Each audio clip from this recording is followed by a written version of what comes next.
como pode afectar isto á biodiversidade mariña. Para conseguir esta información, entrevistaremos a algúns mariñeiros da zona de Ribeira. Imos de logo.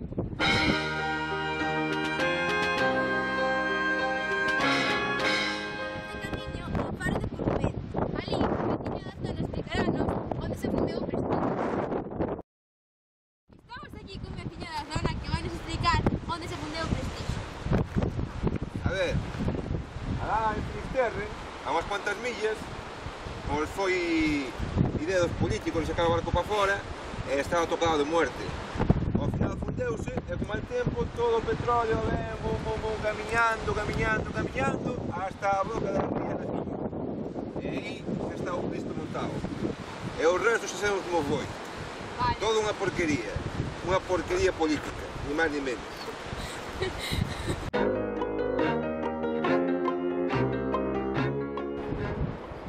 Esas lanchas ali atrás son as que vixían as nosas costas galegas.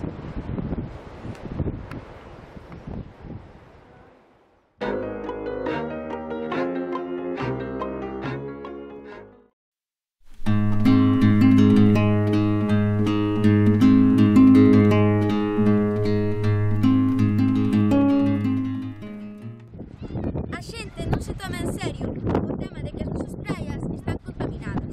Por iso nós fixemos unha exploración por esta praia e mirad o que encontramos.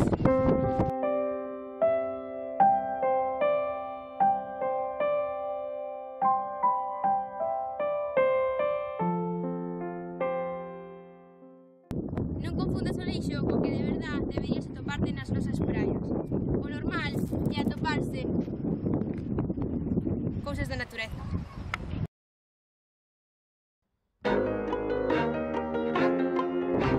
Atopámonos no muelle de Ribeira.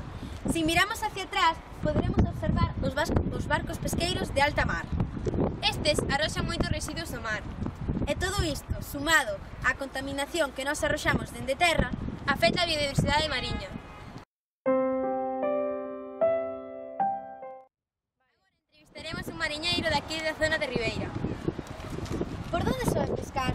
Pola costa toda nosa, desde Fisterra hasta Asís. E que tipos de peixes se dan máis abundancia? Xurel, sardiña. Cantos anos leva vostede nesta profesión? 30 anos. Notou moito cambio na calidade e na cantidade de peixes ao longo dos anos de experiencia que levas? Moito. Demasiado. A que crees que se debe esta diminución de cantidades? A sobreexplotación da pesca. Cada vez hai artes de pesca máis depredadoras, así artes máis malas. Non se coidan as tallas, non se coida nada.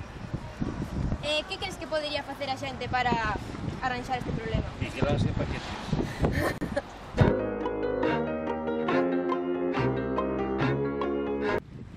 Ao final a contaminación acabará volvendo a nós.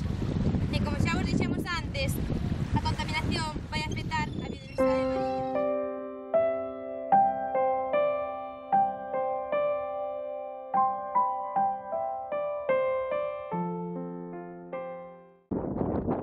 E aquí remata o noso vídeo. Recorda, non tires lixo ao mar por o ben das próximas xeracións e da biodiversidade mariña.